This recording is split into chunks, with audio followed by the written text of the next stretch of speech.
Good afternoon, colleagues, friends. We begin our traditional meeting in the run-up to New Year. Let's call it a press conference.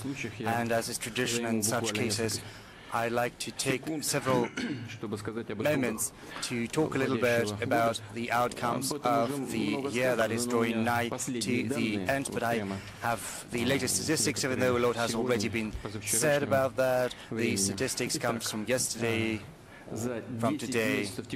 Over the 10 months of this year, the GDP has grown by 1.7%. According to the forecast of the ministry, it's going to be 1.8 at the end of the year. The industrial output has been growing at a higher pace, while last year the growth stood at 2.1%. In January to October this year it stood at 2.9%, and by the end of the year we forecast that it's going to stand at 3%. The manufacturing industries are growing at a slightly higher pace at 3.2%. Over the 3 quarters, the investment in the fixed capital has stood at 4.1%. The freight is growing, as well as retail, at 2.6%. The consumer demand is also quite significant, and this is a positive factor. After a long break, we are registering a slight and yet positive trend towards the growth of real income. The growth is going to be around 0.5%. I do hope that this trend is going to persist, because the real wages are growing. Over the first months this year it was 7.4%. It's going to be around 7% by the end of the year. We are also seeing an inflation rate that is quite acceptable to us, even though it slightly picks up around 0.5%.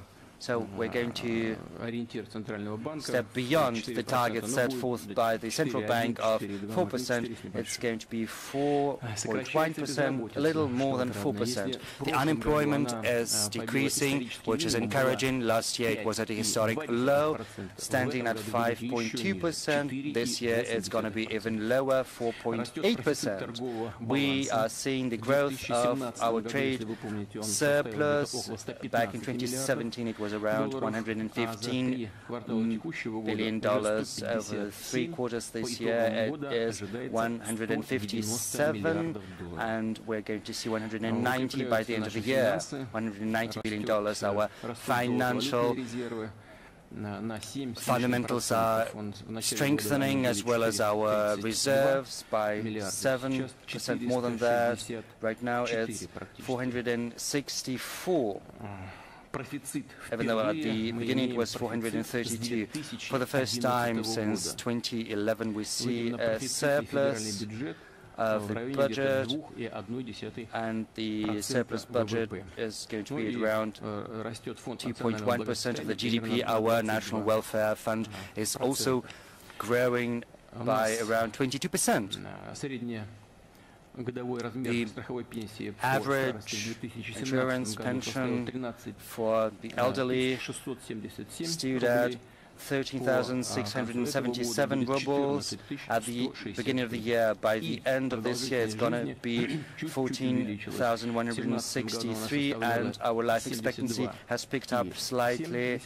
It used to be around 70, and right now it's going to be 72.9 years.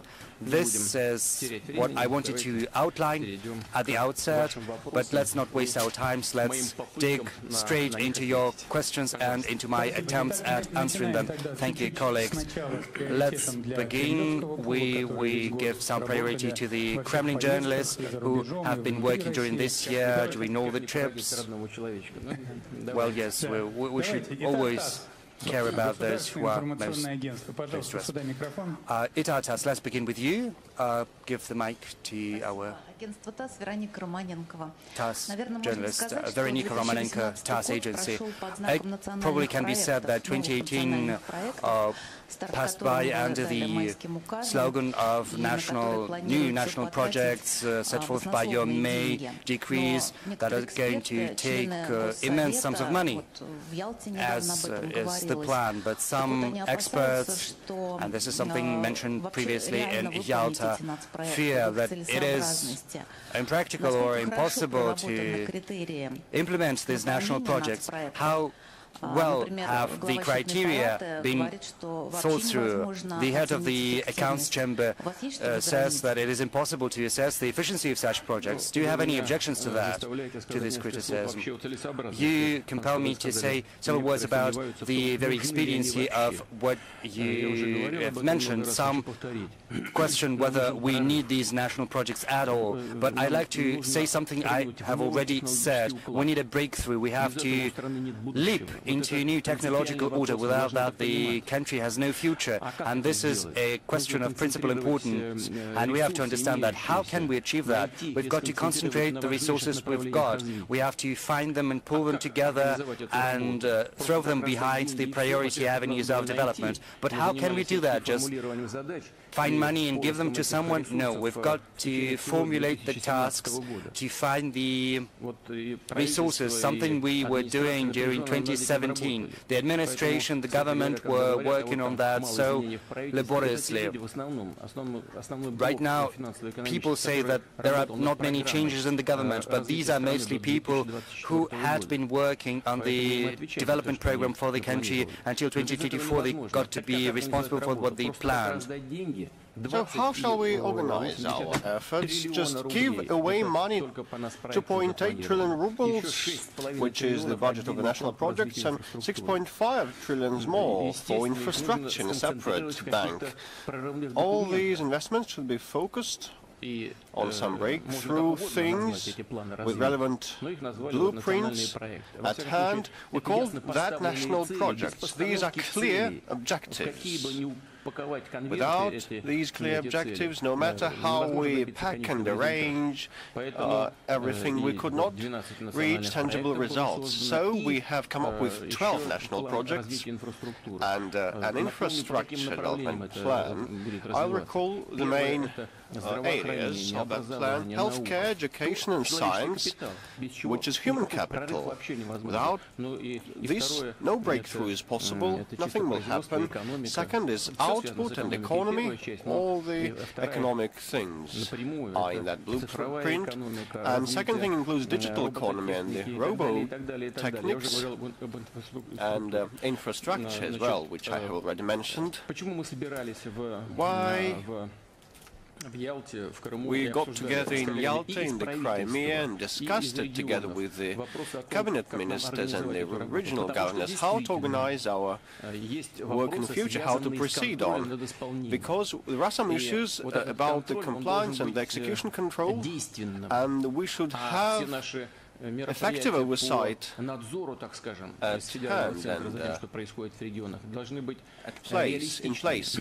And all the measures of ours should be practical and realistic. There are some issues we are working to get to grips with those in our regional people, and the point is that the bulk of the money is federal, and all the works, the bulk of the works are on the regional level, and the regions should be motivated enough, not just to raise the prices because they have a lot of money, but to reach tangible results for the people, which is first thing. And second, we should understand whether they are up to the task. Some people say it is impossible to implement all that, to deliver. But you know what? We should deliver, we should make good, we should execute. If one feels that he or she cannot do that, please free their places for someone else who would be up to the mark. Some people who are side observers say it is impossible, but real people who work, real officials, don't say so, and I hope for consolidated good work, both on the federal and the regional levels.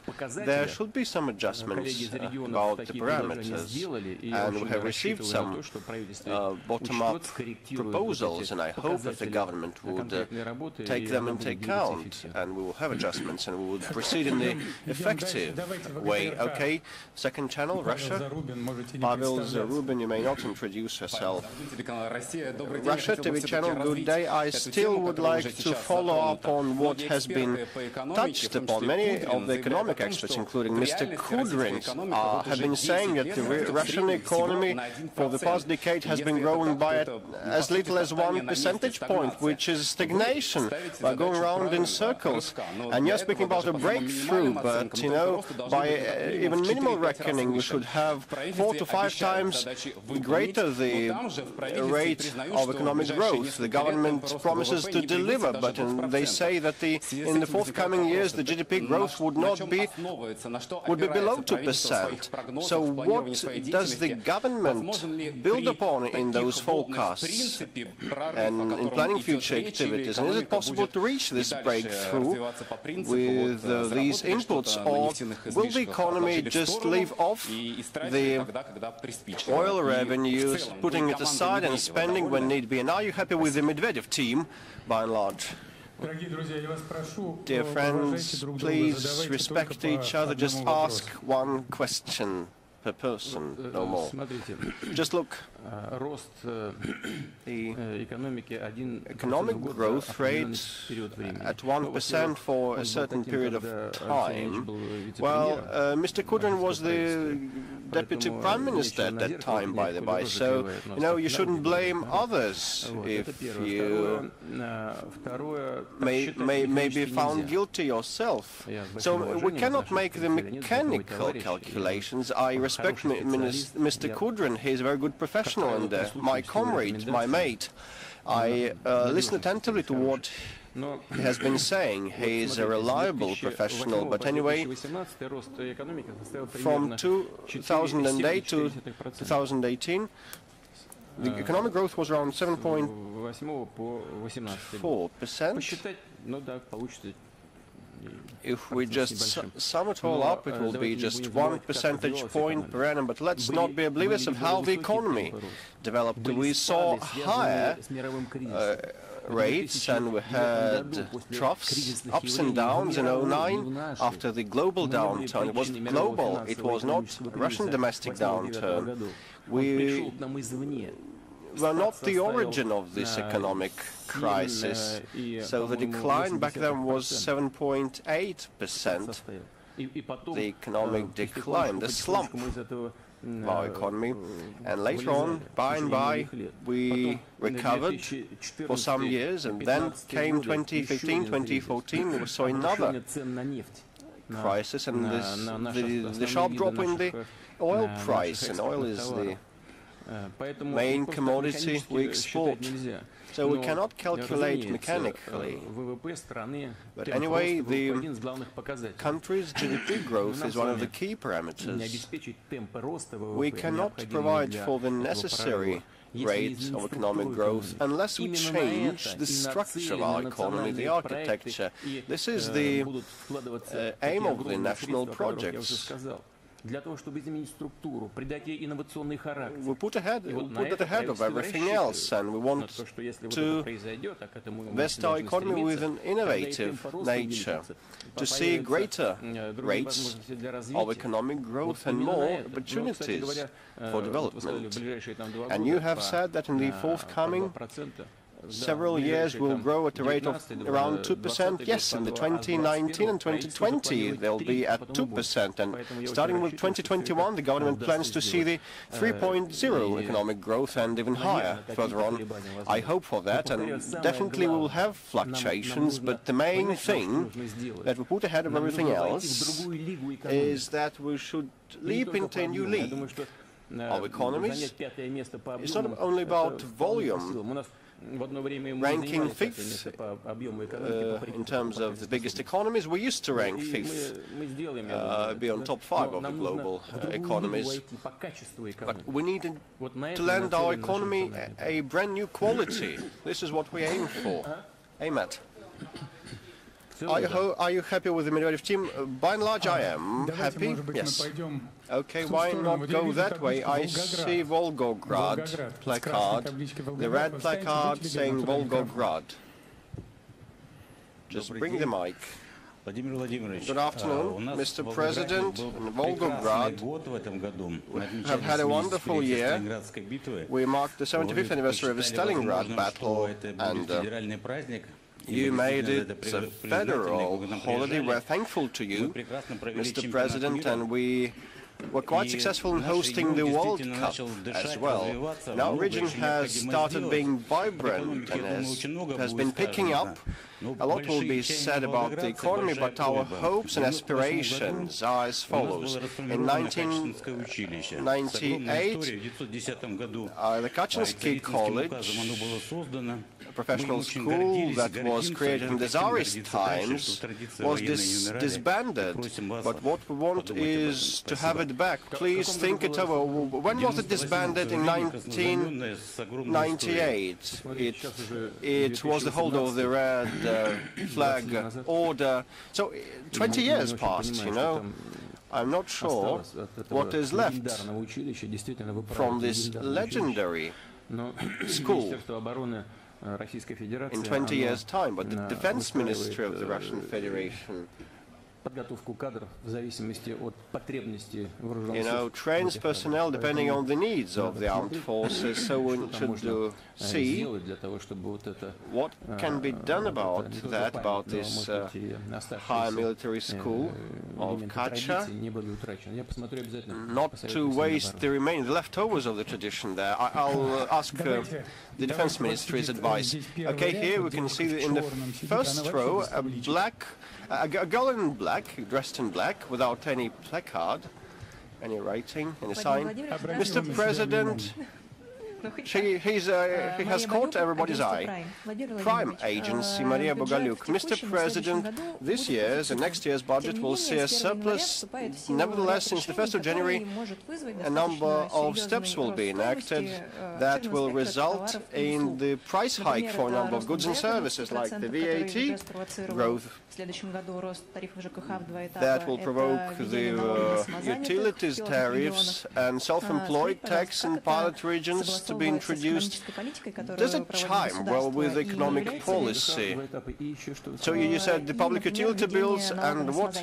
And you know, the self-employed tax in pilot regions that will be introduced. Don't you think it's going to be too high a burden for the Russian economy and the common people?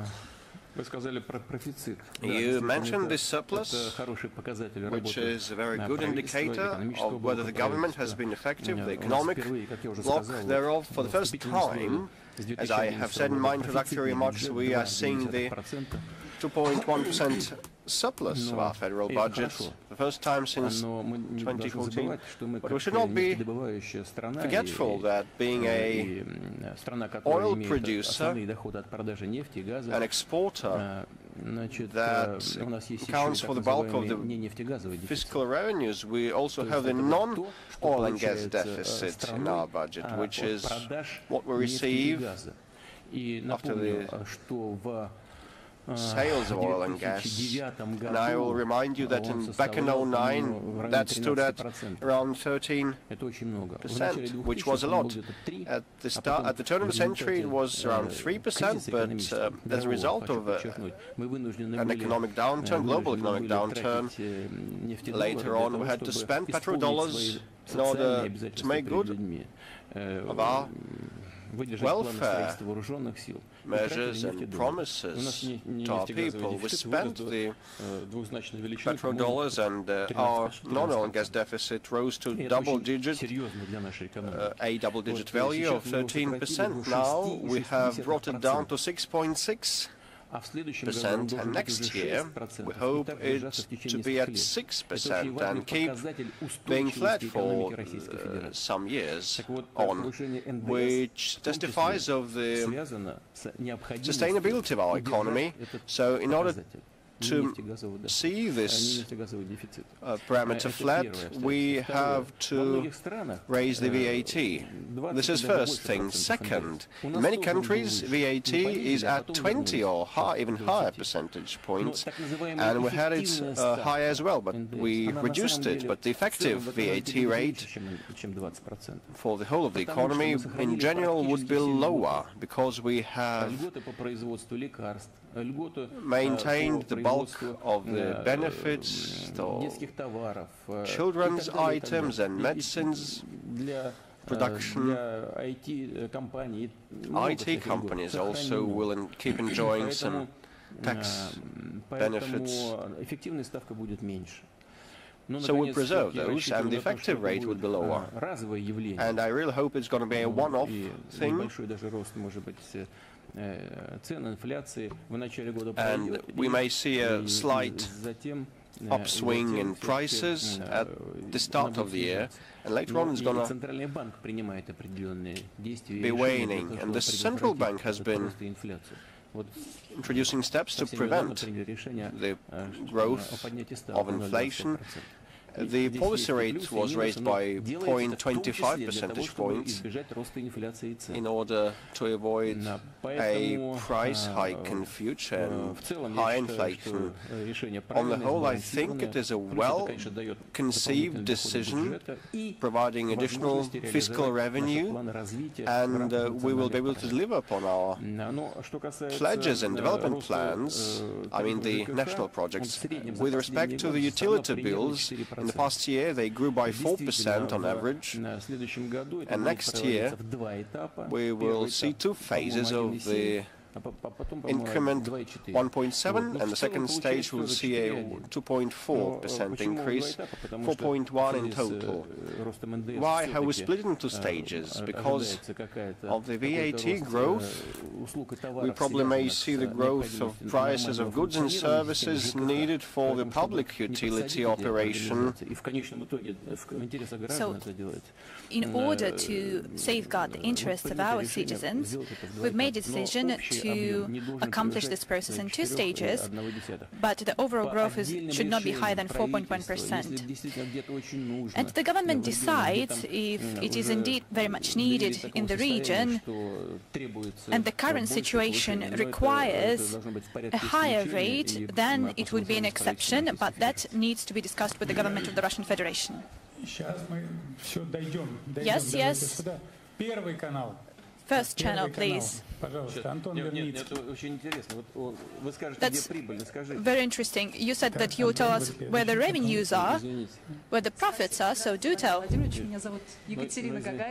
morning, Mr. President. My name is Ekaterina Gagarina. I represent the Russia channel in Novosibirsk. The importance of the project of the Academic City 2.0 is very important. This is a truly unique project for the entire country, but the technological component also includes a number of very important tasks. For example, to build residences and build roads and kindergartens for those who are going to work there. So will those ambitions be implemented? I do understand that this is a very important component of the entire process, and together with the head of the region we are going to work on that.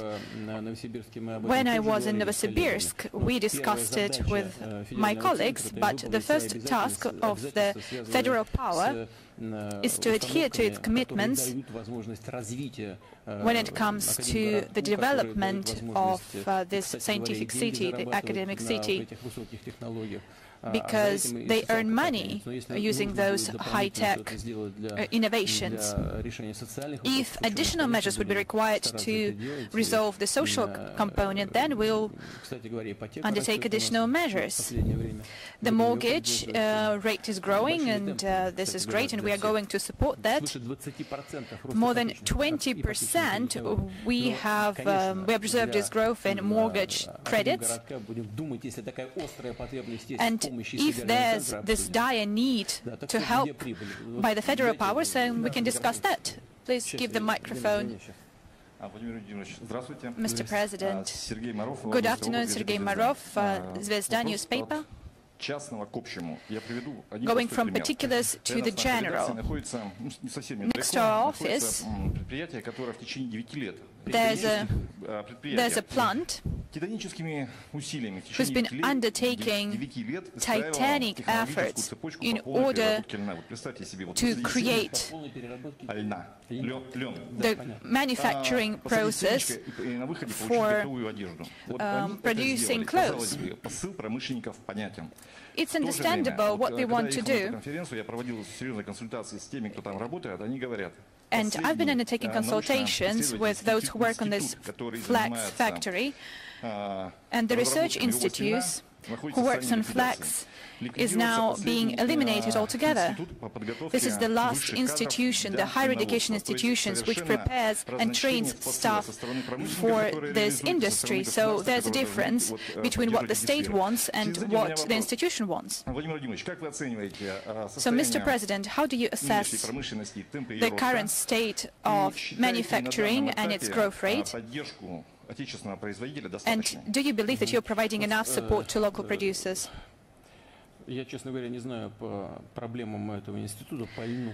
I'm not sure, because I'm not aware of the troubles faced by the flax producers, but this is the traditional manufacturing industry for our country. We've always been proud of that industry. I'm going to look into that, but as is usually the case, the problem is usually more complex when we might guess at first sight. But again, I would like to highlight that it has always been our pride, and if flax production is crucial for our country, we need to keep that, and I'm going to look into that.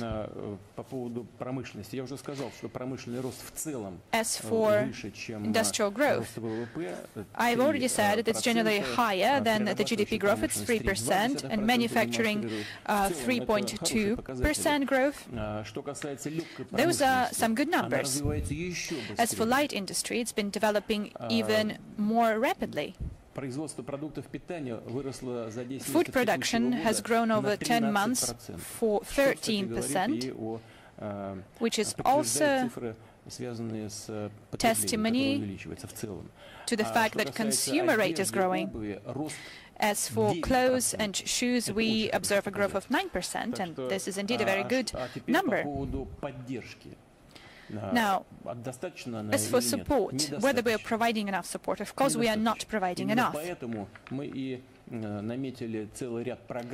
That is why we have set out a number of programs aimed at supporting various types of industries.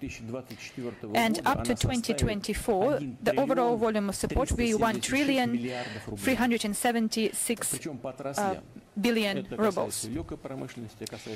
It's going to go to light industry, aviation, and other types of industries. And in main areas, we have separate programs in place, and for the next year,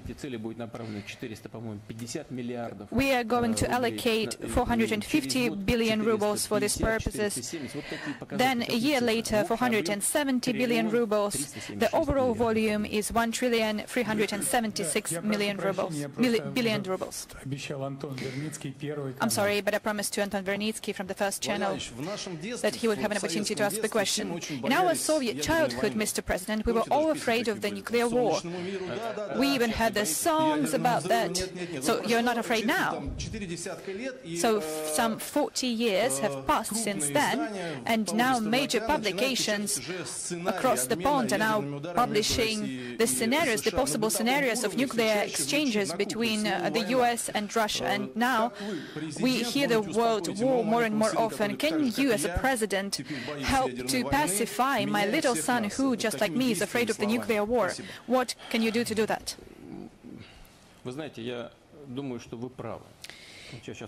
You know, I think that you're actually right. The danger of the situation escalating is being downplayed. It now seems to be impossible. something not of crucial importance. But at the same time, if something like this would happen, this might lead to the collapse of the entire civilization, maybe our planet. So this is indeed a very important question. And unfortunately, we have this trend to underestimate the current situation. There are dangers, there are risks in our day-to-day life. And what are those risks? First and foremost, the collapse of the international system of arms control, of moving away from an arms race. After the United States withdrew from the relevant treaty, this treaty that was the cornerstone when it comes to non-proliferation and putting an end to an arms race, we had to respond with creating a new type of weapon to overcome these anti-missile defense systems. And now we hear that Russia has an advantage when it comes to weaponry systems. Of course, other countries in the world do not possess such systems, but they are going to develop such systems, and this does provide us with a certain advantage. But this is about having equal conditions, having the parity when it comes to our weapon arsenals. Now they're making another step, and they are withdrawing from the INF treaty, so what's going to come out of that?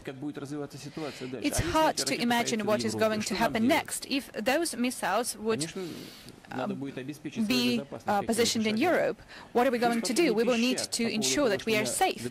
And then they would be complaining that we have an advantage. We are not striving to have an advantage. We are striving to keep a proper balance, ensure our security. The same goes for the New START treaty.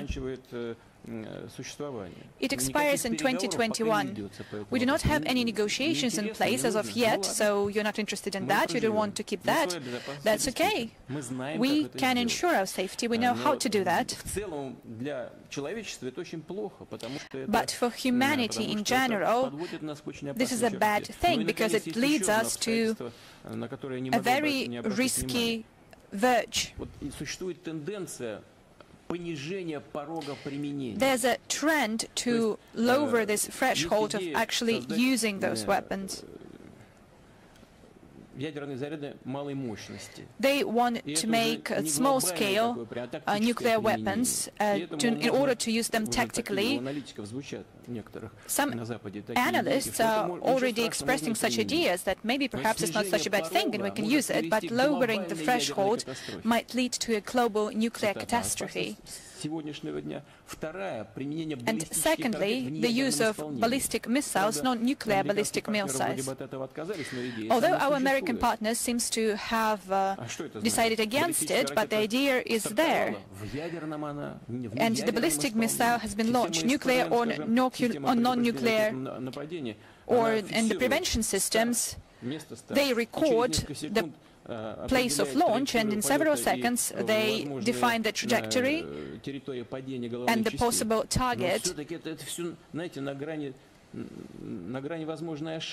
But there's always this error margin, and we should not let the escalation happen. In any case, there is this idea to use those ballistic non-nuclear missiles. For example, a submarine would launch such a missile, and we do not know whether it's nuclear or non-nuclear. It's very hard to tell. So this is very, very dangerous, and this is being hyped up and discussed, and this is what is dangerous. But I believe that the humanity would have the necessary common sense and the desire to survive in order not to lead to any extremities. Now we're moving on to this sector. I see the Ukrainian flag, second row.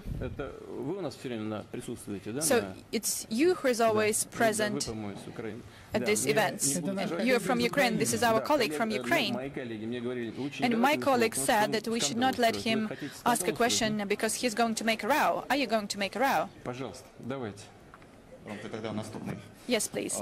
Igor Sazaev, Izvestia. I want to ask about the Kerch incident. But you're not from Ukraine, but my question is about Ukraine. About the Kerch incident, I want to ask about the fate of the Ukrainian military men. What's going to happen to them? And was this provocation successful? How do you think? And what about the detainees and prisoners, Russian prisoners in the US, like Butina and Yuroshchenko? Can Russia defend their rights? And maybe we should use the experience of our Chinese partners. For example, in Canada, a Chinese citizen, the financial director of Huawei, was detained, and they detained their citizens in response. I would actually divide your question into several parts. Do you believe that the provocation was successful? So now we can state that this was a provocation, and you agree to that. Whether it was successful or not,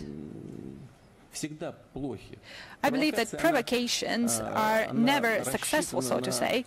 A provocation seeks to escalate the situation. And why do our Ukrainian partners need this? Well, they have elections and they need to escalate the situation in order to boost the ratings of one of the presidential candidates. I mean the current president of the Ukraine, of course. But this is no good, because it harms the interests of the people and harms the interests of the state. And we can work in a calm manner without any provocations. As to whether it was successful, maybe when it comes to boosting ratings it was, because his rating, Petro Poroshenko's rating, didn't grow. He used to be ranked 5 and now he's 2nd or 3rd. There's this margin of 12%.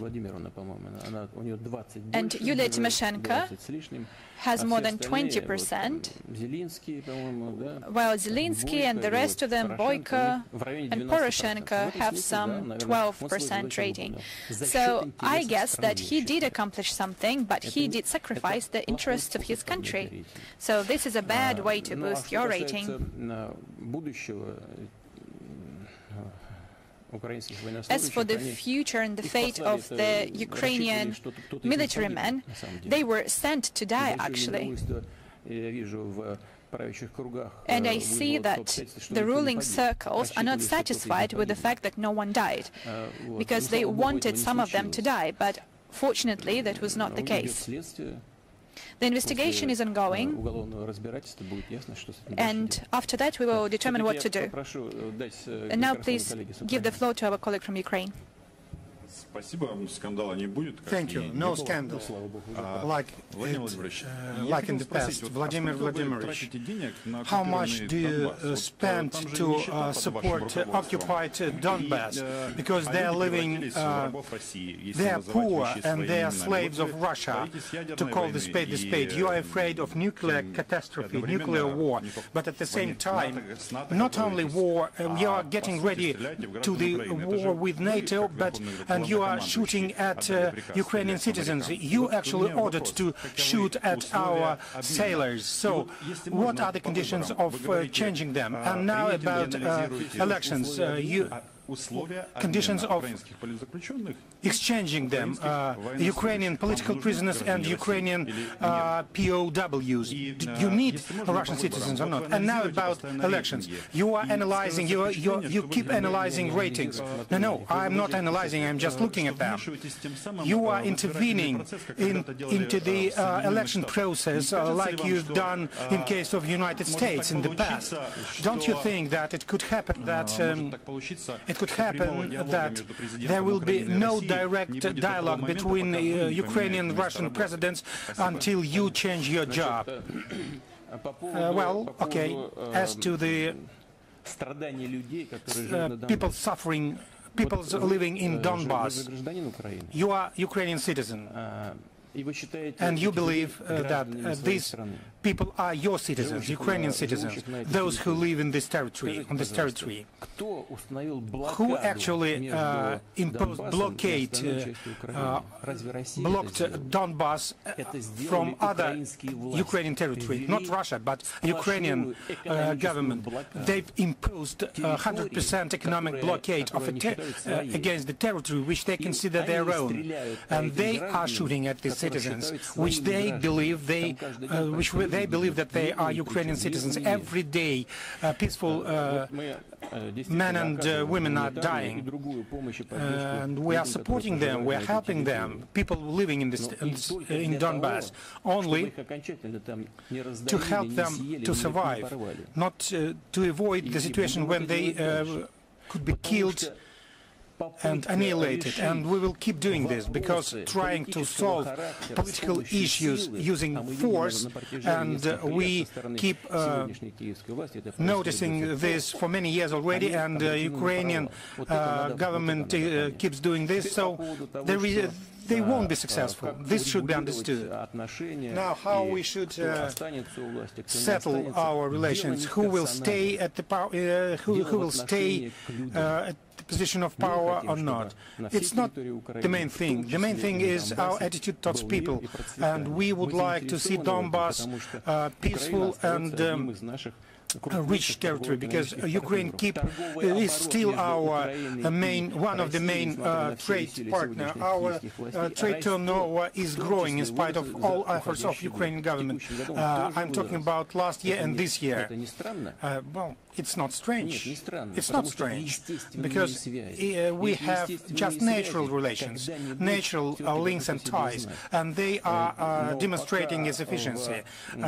But until in Kiev, we have those who hate Russia, who do not understand their own interests.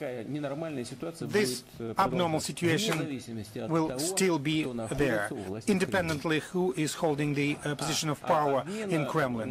And now exchange of prisoners. We are Mr. Medvedchuk, representing Poroshenko, is doing this, is dealing with this, and recently he came to Moscow and he talked about the need to let the Ukrainian POWs free, those whom we detained in the Black Sea. And Medvedchuk also touched upon this, but as I've mentioned already, it will be possible to solve these issues after the criminal case is over. Now, let's sport accessible for kids. Good afternoon, dear colleagues, Mr. President, good afternoon. Margarita Baulina, Society, Community Traditions publication. We took part in the social project. We started to develop the project dealing with football field for kids from orphanages and for families with problems. But actually, we are facing indifference. They view us as just a refueling station, or what are you trying to do? I don't understand. We are trying to build a covered soccer field for kids from orphanages and from families with problems, for them to be able to demonstrate their abilities. You are NGO? Or we are organization which and the basis is our publication. So you are commercial organization? Yes, because we don't see the way how we could implement this project. Whom are trying to deal with to solve these issues? With several committees of our town, starting from property committee, health, youth policy and sport committee. They just keep kicking us out. What is the budget of your project? 11 million. Where are you from? St. Petersburg. Well, I'll talk to the governor, and I'm sure that we will solve this problem. Federal information agencies, we didn't give them the floor. Interfax, Xenia Interfax.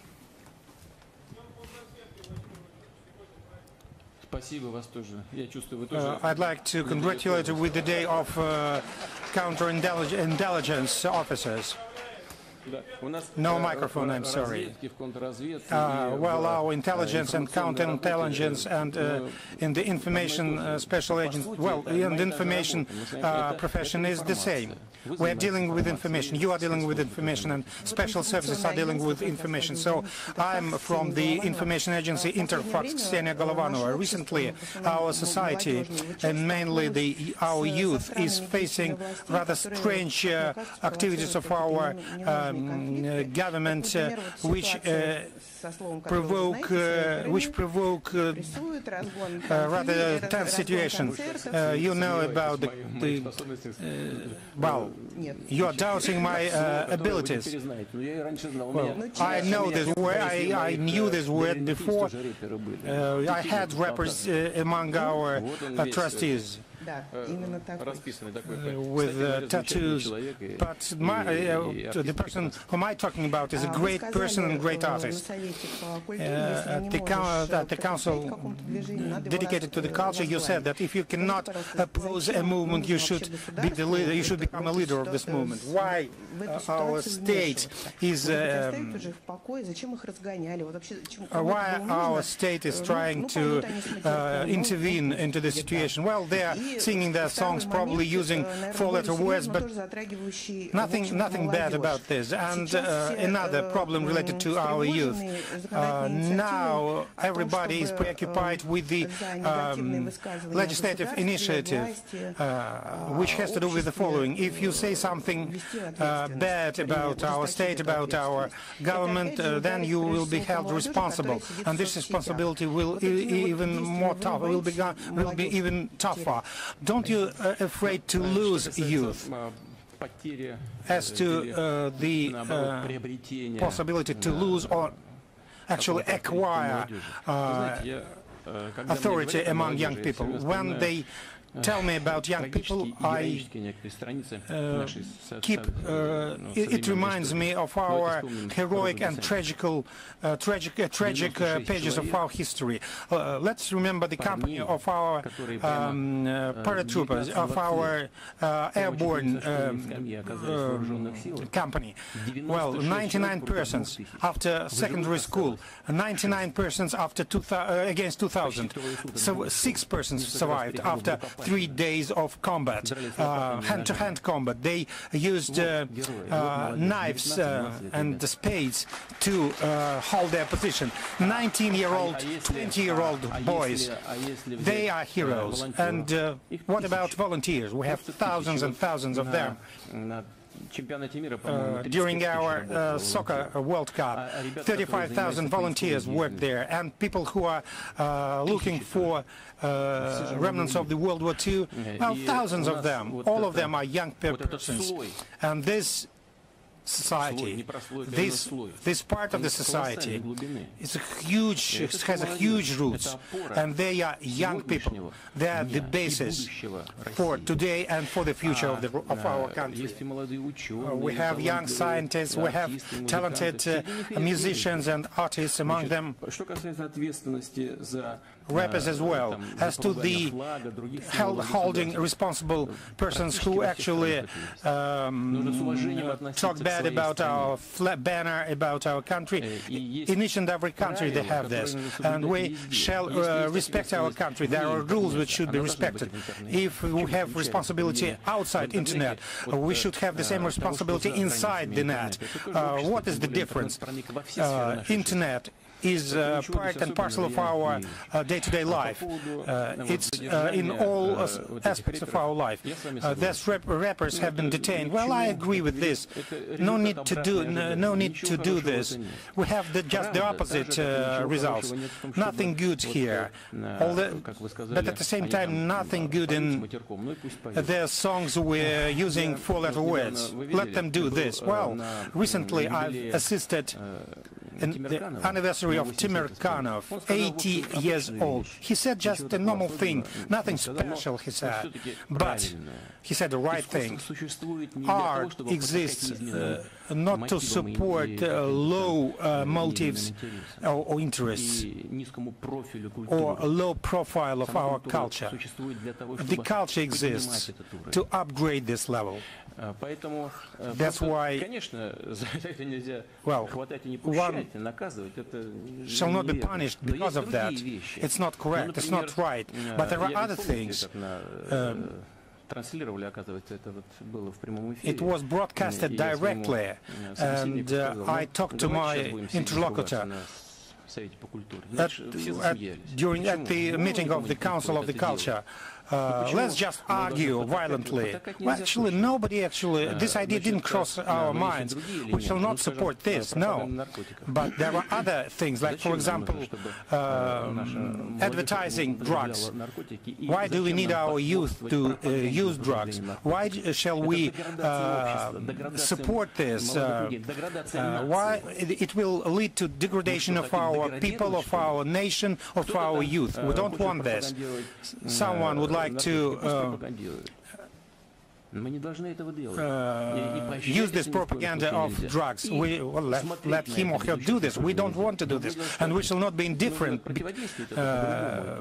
in front of this. We shall oppose it differently, these tendencies. It was fashionable to talk about suicide among young people. So, shall we hang ourselves, all of us? But I don't want to be the first. Let you be the first. You don't want this, eh? So we shall not be indifferent when it comes to our youth. But we shall be smart in doing this. We shall not just prohibit this. No, we shall use different methods here. Do we have these methods? Yes, we have methods and means. We shall be quite accurate, we shall be calm, and we shall convince we shall show the attractiveness of other values. Just to prohibit it once and for all, well, we shall not do this. I agree with you here. Besides Ukrainian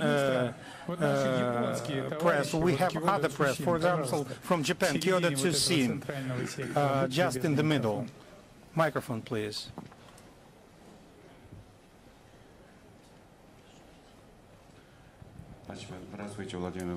Good afternoon, Vladimir Vladimirovich. Hiromi Samizaki, Japan, Kyoto to Sin. My question, unfortunately, has to do with our peace treaty, which we are aiming at, as far as I can see. After your meeting in Singapore, where with Mr. Abe you have agreed upon to speed up the negotiation process on the basis of the Soviet-Japanese Declaration of 1956, so we are preoccupied with the following thing. How many islands we will get back? 0, 1, 2, 3, 4? I don't know. On the other hand, Russia cannot understand why shall we give back our islands. Different people actually are telling us that you will get not a single centimeter of our land. But this is about demarcation. A territorial demarcation, something we have to do. So, what about this peace treaty? What if it is only confined to the delineation of borders? Then that is going to be too little. So what do you think? What new ideas should be given to all of this? What do we need in order to propel our relations to a new level of quality? And in that regard, if you'll allow me, I cannot but ask a question. Recently, the Russian side and you in particular have been raising the issue of security. I refer in particular to the deployment of the American ABM system in Japan, as well as the potential deployment of the American troops or the military infrastructure on the islands, should these islands be transferred to Japan. At the expert level, we have negotiations ongoing, but given the fact that it's the sphere of defense, Japan is almost entirely dependent on the US. Do you think these issues can be addressed at the bilateral level, or will you have to talk directly to the United States of America? Well, may not forget what you ended your question with, and that is why I like to say that security issues are very important, especially when a peace treaty is concerned. You asked about the American military infrastructure in Japan. It already exists there. On Okinawa, there is a huge American military base. It has been there for several decades now. We know that. As for Japan's chance to participate in these decisions, this is sort of a black box for us. We do not understand how sovereign Japan is when such decisions are concerned. You understand better than the rest of us colleagues, and I know that too, that the governor of Okinawa is against some of the decisions on reinforcing the base, on expanding this military base. The governor is against that, but he can do nothing about that. And the people who live on Okinawa are also against that. And you don't have to go far to find that out, because that's what the polls tell us, that's what people say when they take to the streets. They demand that this military base should be withdrawn. Well, at least what they are against is the reinforcement of the air component of the American forces deployed there. There are plans reinforcing the base and developing it. Everyone is against that, and yet that is happening. What happens after a peace treaty is agreed upon, we do not know. But without having an answer to that question, it is going to be extremely difficult for us to take any radical decisions. And certainly what is of concern to us is the plans to deploy ABM systems in Japan. I said that on many occasions now, and I'd like to reiterate that we do not think that these are defensive arms. This is part of the American nuclear strategic potential that is transferred to the periphery, and these systems are synchronized and work comprehensively together with offensive systems. We have no illusions as to that, and we understand that full well, and yet we will seek sincerely a peace treaty with Japan. I am confident, as well as Prime Minister Abe, that the current state of affairs between our two countries is not normal. Both Japan and Russia are interested in fully resolving the issues that remain in our relations, not just because we want something from Japan from the point of view of economics. Just today, Economic Development Minister Reshkin reported on his trip to Japan. There is some progress. There has been an agreement on opening up some of the Japanese markets for Russian products like poultry. And there is also progress in other avenues, and there is going to be progress because that is what life compels us to do. But a peace treaty and the resolution of differences are what we need. This is a complicated issue, but we are willing to work with our colleagues to move forward. We've just had the news that Ofcom, a British regulator, has recognized that RT is responsible for violating the broadcasting rules. And I saw RT somewhere here. Maybe we'll give the chance to ask a question to them. Good day, thank you, Mr. Peskov. My name is Ilya Petrenko, Russia Today, but I've got a question unrelated to what Ofcom has decided. First, I'd like to ask you about the recent decision on facilitating the procedure for granting Russian citizenship to Ukrainians. Our channel has been covering this issue a lot, in particular covering the bureaucracy involved. But what's the rationale behind that? How important is that? And if it is just to help the Ukrainian citizens in the eastern part of the country, why do that now? And aren't you afraid that bureaucracy is still going to persist, the red tape, but it's only going to be different? And another question regarding what colleagues from Izvestia have said. There is the Skripal affair, the assassination of Khashoggi, a Saudi journalist, and the reactions are different to these two events. Maria Butina, Vyshinsky have been detained. There's been another reaction. There is also an arrest of the financial director of Huawei, and Trump has publicly said that she's just a pawn in this trade war with China. So questions have been raised whether we'll see a new practice emerge in Russia when foreign citizens are going to be detained under a far-fetched pretext in order to exchange them for someone. Let me start with the last part of your question. I would hate to comment on what is happening in the US-China relations, who detains whom in response to what actions. That is a very delicate field, and in this field we're not going to act under the principles that were laid forth in Hammurabi's laws. It's called eye for an eye, tooth for a tooth. That's the principle laid there. But we have to act very cautiously and in conformity with the realities. If there are people who violate Russian legislation regardless of their nationality, we're going to hold them accountable, but we're not going to detain any innocent people in order to exchange them from anywhere. As for the fate of the future of our citizens, we're not indifferent to that. Well, as for this Putina and trying to make her confess something, I don't know what she can confess. She has not been acting under any guidance or any decree from the Russian authorities. Whatever she says, because of the threats, because of the intimidation, and this pressure on her, the prospect of sitting for 12 years in a prison. I do not know why she has been put in prison.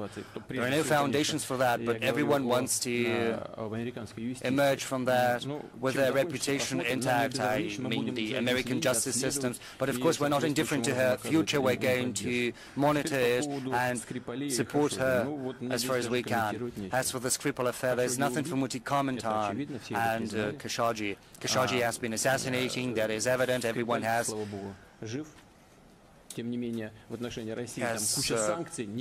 recognized that. As for Skripal, well, that's another matter entirely.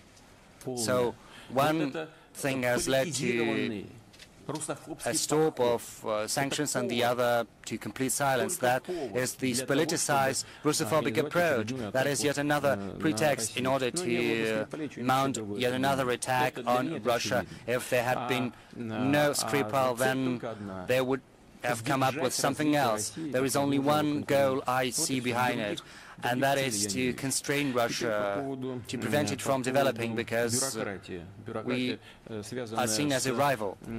Now, moving on to the next part of your question, the bureaucracy, the red tape involved in acquiring citizenship.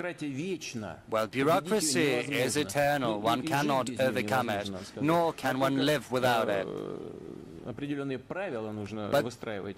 some rules have to be set forth, certain procedures for decision-making. As for granting the Russian citizenship, this just doesn't have to do with what is happening in the east of Ukraine. We're not just doing it for those people who live in those territories. If we do that, if we facilitate this procedure, now the government is preparing the amendments to the law on citizenship and the acquisition of citizenship. I'll tell you why it is being done. It is being done in order to demonstrate to everyone that we do not seek, nor are we going to support policies aimed at splitting, at separating the Russian people from the Ukrainian people. What are the current Ukrainian authorities doing? What are they trying to achieve using this Russophobia they fuel? And they say that almost publicly. They're trying to tear these two peoples apart, the Russian people and the Ukrainian people. That is what they seek to do, and that is why everything is forgiven to them. Your colleague from the Ukrainian media has mentioned the tribulations the people of Donbass and the Luhansk region are going through. The level of life is very low there, but what about the rest of Ukraine? The standard of life there is almost as low as in the Donbass. It is getting worse amid the hostilities, amid the tensions. Everything is forgiven to the authorities within the country, and without more so because they get money for that. They're going to get yet another tranche from the IMF, yet another bulk of money, but this is only going to be enough to pay the pensions and other social benefits, and the future generations will have to pay for this loan.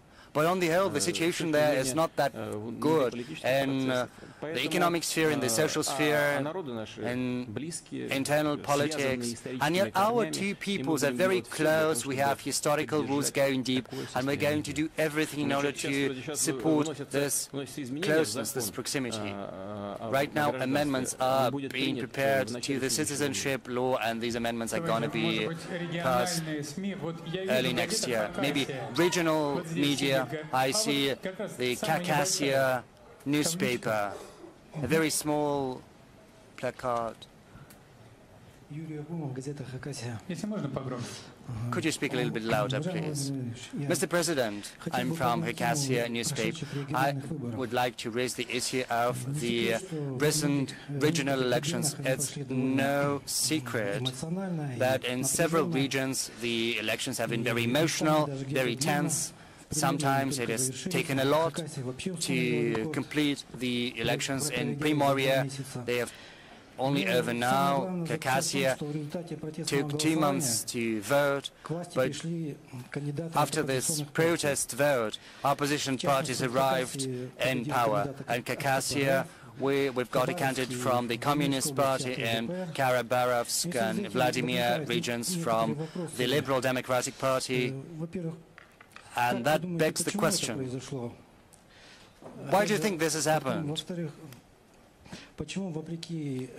And secondly, why, despite the tradition that you previously held, you have not yet met with the new leaders, and how to build relations with the regions where opposition parties have arrived in power? There is a fear that the federal center is going to deprive these regions of financing and so on and so forth. Please do not worry about that. It's very strange that this question arises at all. As for the meeting, the elections in Vladivostok have just been completed, and that is why the meetings have not yet happened. I think they are already scheduled. Next week we are going to have the session of the State Council, and I've given the instruction to the administration there's going to be a separate meeting with the newly elected heads of regions. The territories that you have mentioned in particular, we had to wait for the outcome of the election in Vladivostok.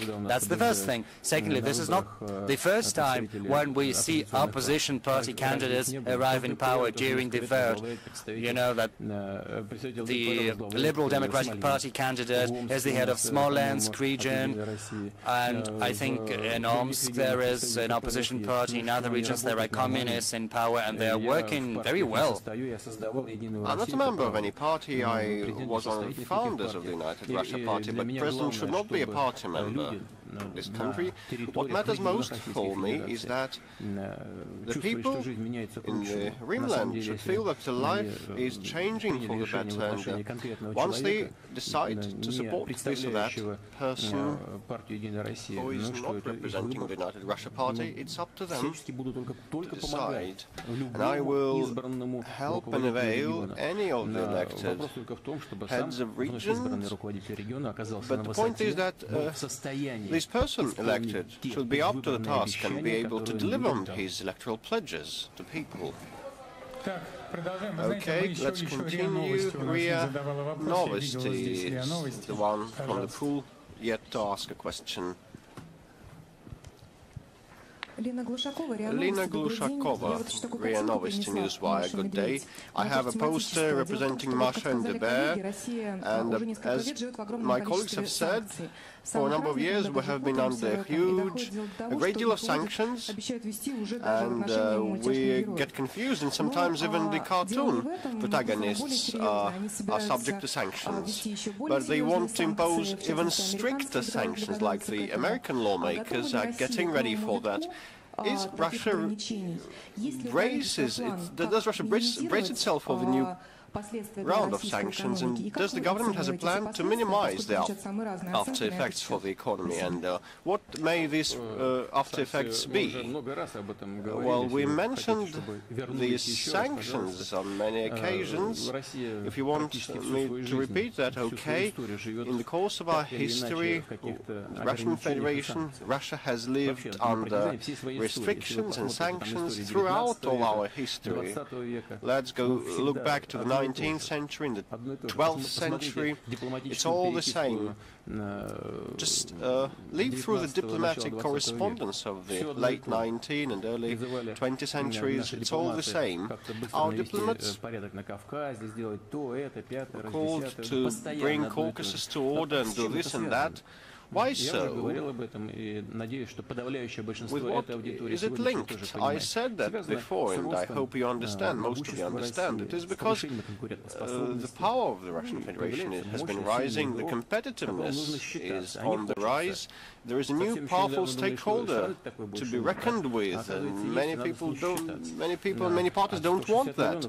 And it seemed a while ago that this country was moving into an existence. But, you know, we have the population of 160 million people, and we have been upholding the interests of our people with reserve and restraint, with calm and peace, and we will keep doing that.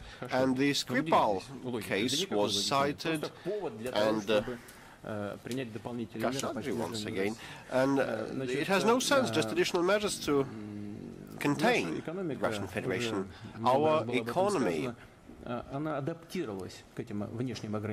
has been adjusting itself to these new restrictions. I mentioned at the outset of today's press conference that after the 2008 global downturn, our GDP fell by 7.8 percentage points without any sanctions, and while after the sanctions were imposed in 2014, the GDP slump was 2.5% only. You asked me how we assess the after effects. Well, our assessment, definitely from our own perspective,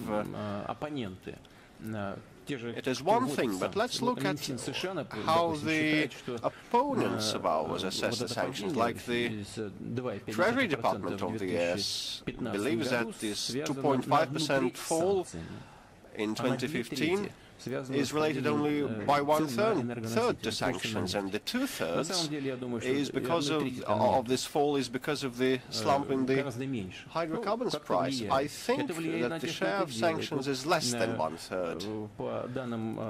And it backfires on those who impose these sanctions, like the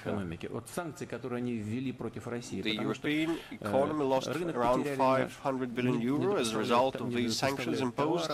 They have not been able to supply as many goods and items as before, and they have not been able to import as many things as before, and the number of jobs has waned, which is quite sensitive for them. In many European countries, the unemployment rates are high, like in Spain, it's at around 15%. And here we have, in this country, at 4.8, in Spain they have a 15% unemployment, and the global trade development that went down by $14-something billion. It's also an after effect of the unpredictable sanctions policies, and it's detrimental to everybody. Our economy has been adapting to that. it has adjusted itself to sanctions, despite some negative repercussions. But there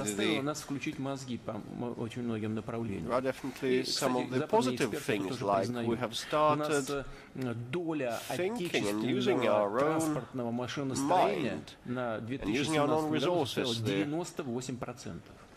share of our own domestic vehicle manufacturing industry is 97% or 75% for some of the groups of vehicles and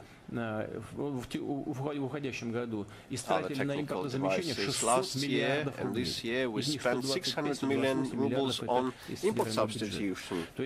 And the federal budget shares 125 billion rubles. The agricultural sector has benefited. Unfortunately, there was a short-term price hike for food items inside this country, but now the prices have stabilized and the agriculture has leaped forward a lot. And no one could think of that in the past. And the agricultural exports have increased 16 times in the past years. So there are some drawbacks and some advantages at the same time. And we would like the global economy to develop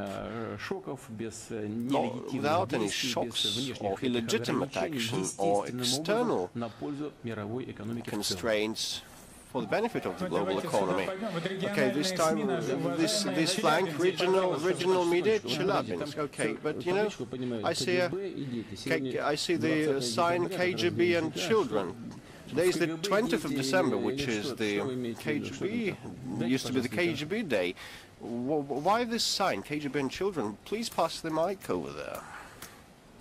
As a good acquaintance of mine said, all of us are KGB children, but we were brought up in different manner, all of us.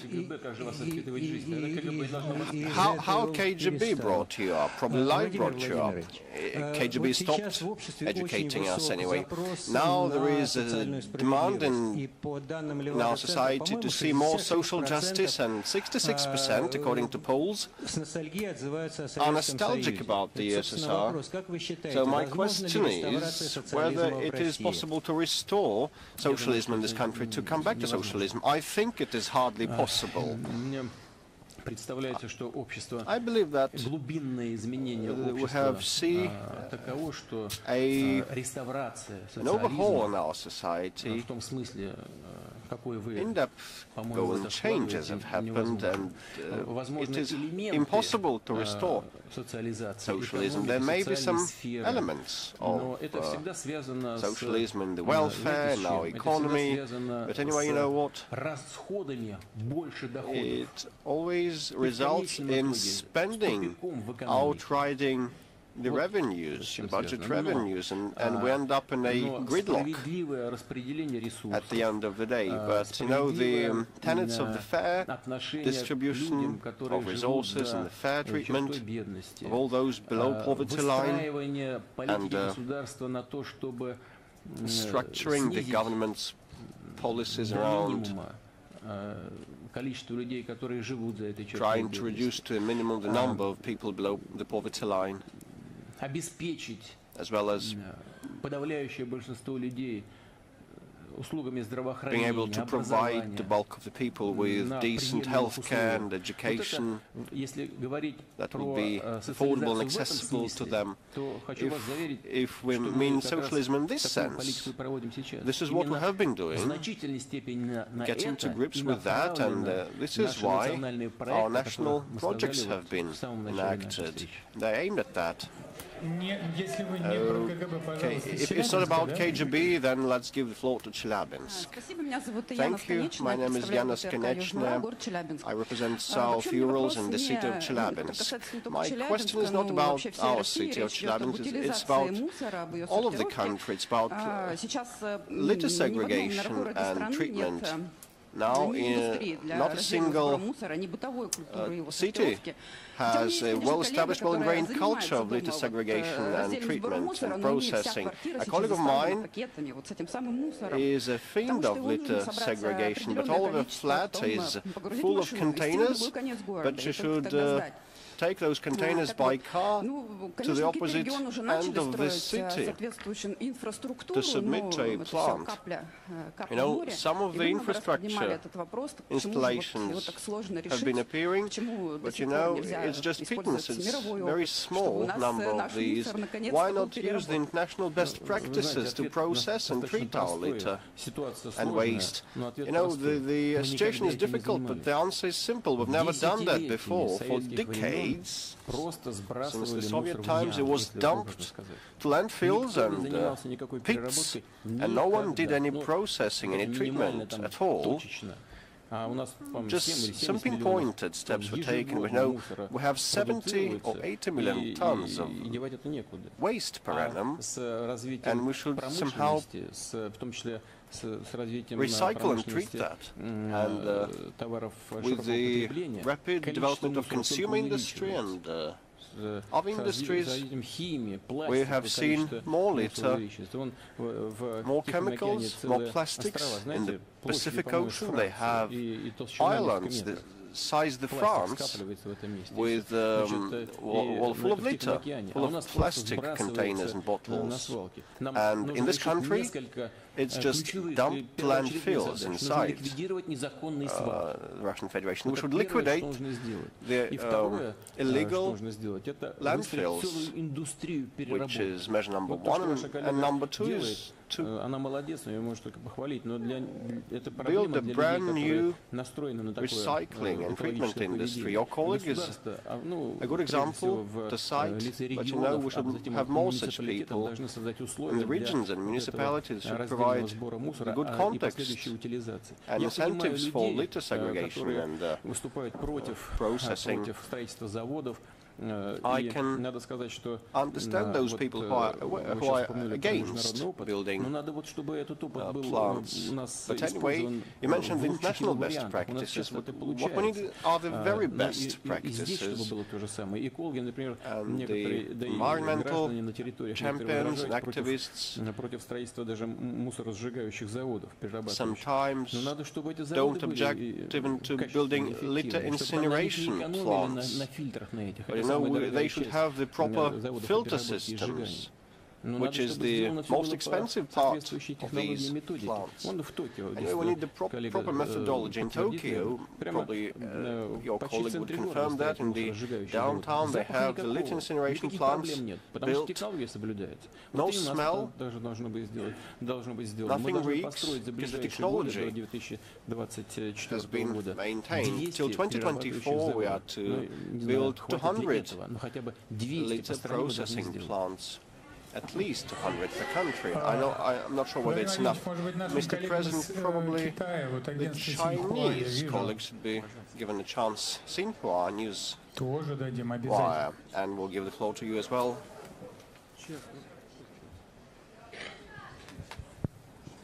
Afternoon, Mr. President. I'm from Xinhua News Wire. The question is as follows. In China, we had an inaugural meeting, a solemn meeting, dedicated to the 40th anniversary of the openness reform, and President Xi called for going through to the end with all the measures about openness and democracy. And how do you assess the changes of the Chinese society? And Russia and China have set out a figure of 100 billion of mutual trade.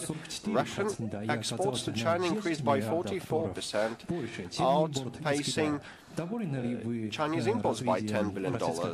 Are you happy with the development of Russian-Chinese ties this year? Indeed, that is an important milestone. Not sure if we'll be able to reach $100 billion, but we are very close to that mark. And we'll need to count the overall volume at the start of the next year, but in general, yes, it is around $100 billion, and that is an achievement in itself. Of course, we cannot stop at that. But this is a result of the Russian-Chinese relationships, because we observe that we have greater trust between us, we work in a bilateral format, and we have sound relationships between ourselves. We have resolved all the issues we have inherited from the USSR times, and now we are moving forward. We are collaborating not only when it comes to economy, but also when it comes to international agenda. And the Russian-Chinese cooperation on the international arena is a factor which helps to revitalize the international situation, to make it stable and predictable.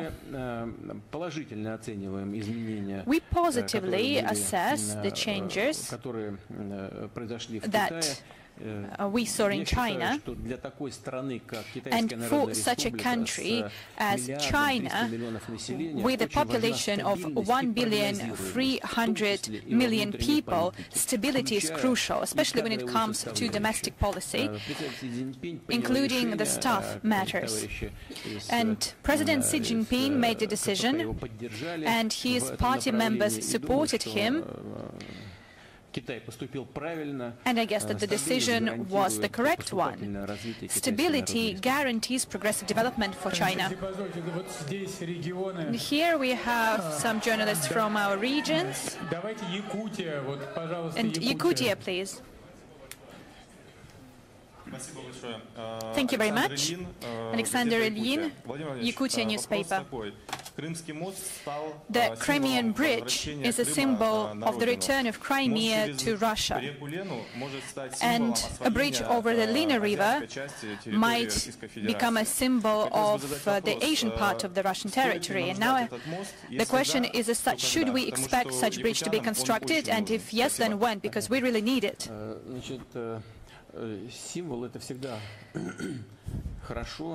A symbol is always something good, because it marks a certain stage in our work and allows us to move forward.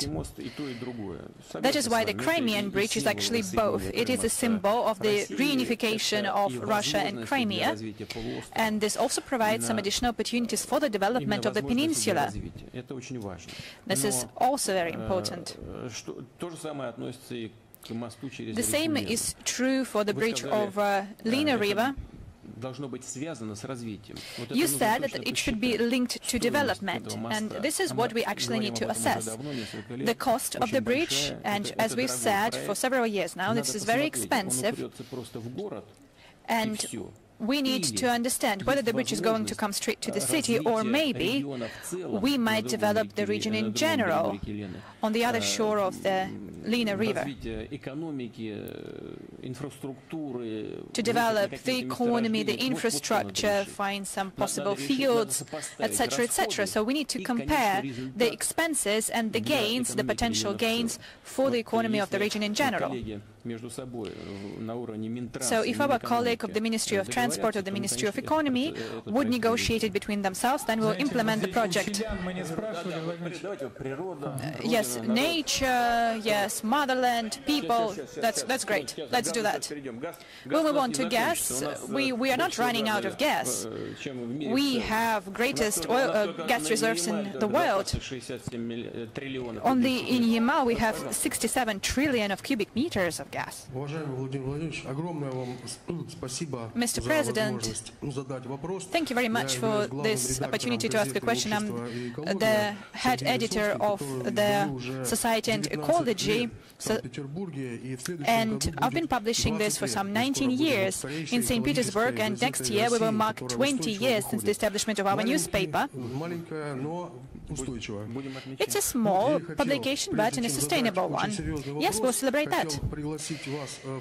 I would like to invite you to St. Petersburg to take part in the round table dedicated to the strategy of development of Russia, which is timed to coincide with our 20th anniversary. And my question is, while protecting the rivers, the forests, the River Don,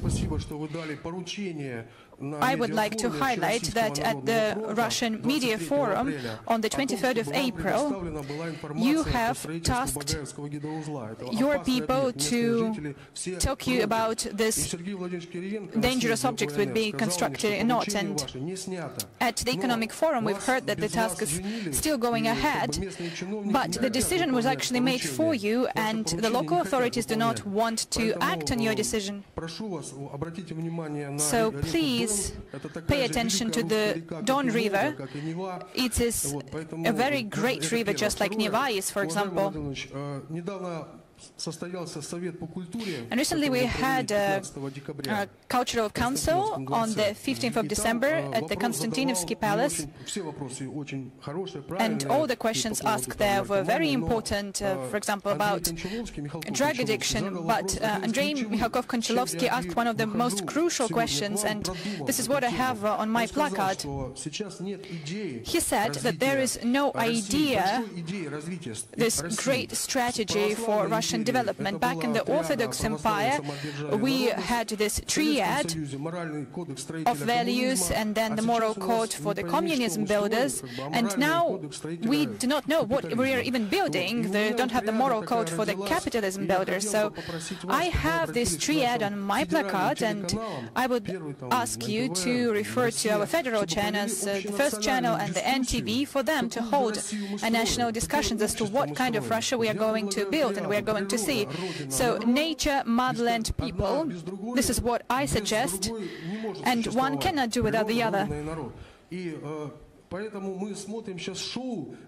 So we are watching those TV shows where they talk about who cheated on who left who, and this is something absolutely unacceptable. But when, during those TV shows, we would actually discuss these issues, that would be a totally different matter. Can we organize a TV show which would discuss the strategically important development questions for Russia long-term, in the long-term perspective?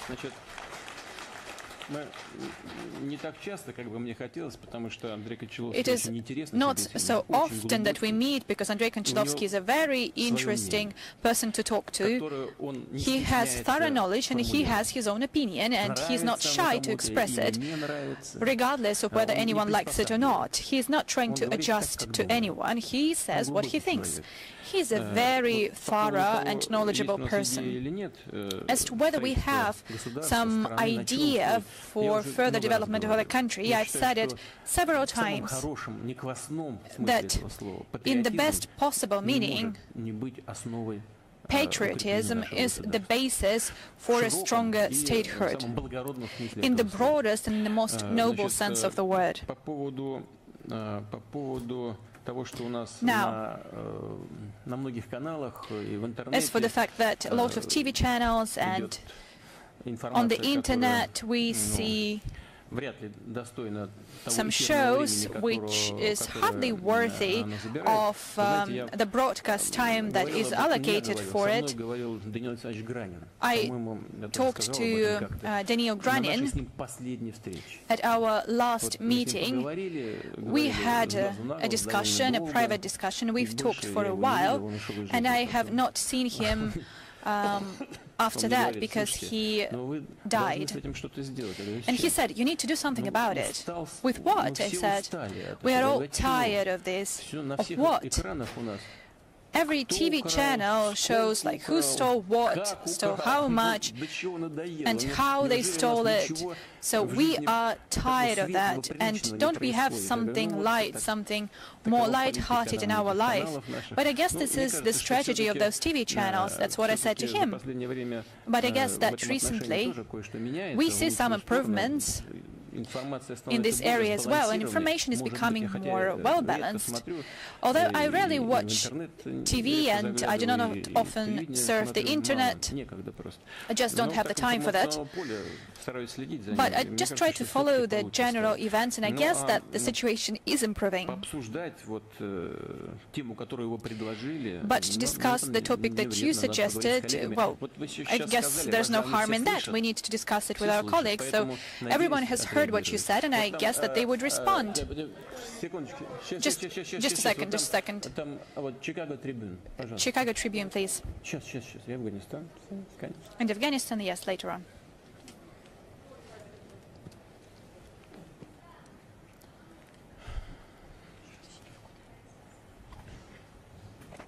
President Putin, Rachel Marsden with Tribune Publishing out of Chicago, United States. Yesterday, President Donald Trump announced the withdrawal of American troops from Syria. What is your position? He also announced that, in his opinion, the United States defeated ISIS in Syria. He made that very clear. What is your position with respect to his statements, both on the withdrawal of American troops in Syria and also with his statement regarding the defeat of ISIS by the United States? And secondly, do you have concern that the American troops will remain in some form? There's been much discussion, for example, around the presence, potentially, of contractors in other jurisdictions where the United States is either active militarily or might want to be active militarily, but in a more discreet way. Thank you very much. As for defeating ISIS, I do generally agree with the President of the United States. We've achieved some major advances when it comes to defeating the terrorists, and we have struck major blows on terrorists in Syria. There is a danger that those terrorist groups might now infiltrate the neighboring regions, for example, Afghanistan and other countries, and also to other countries, for example, their countries of origin, and this poses a great risk for all of us, including Russia and the US and Europe, for Asian countries and the Central Asian countries. We're aware of that, and we know about that. Yes, Donald Trump is right about that. As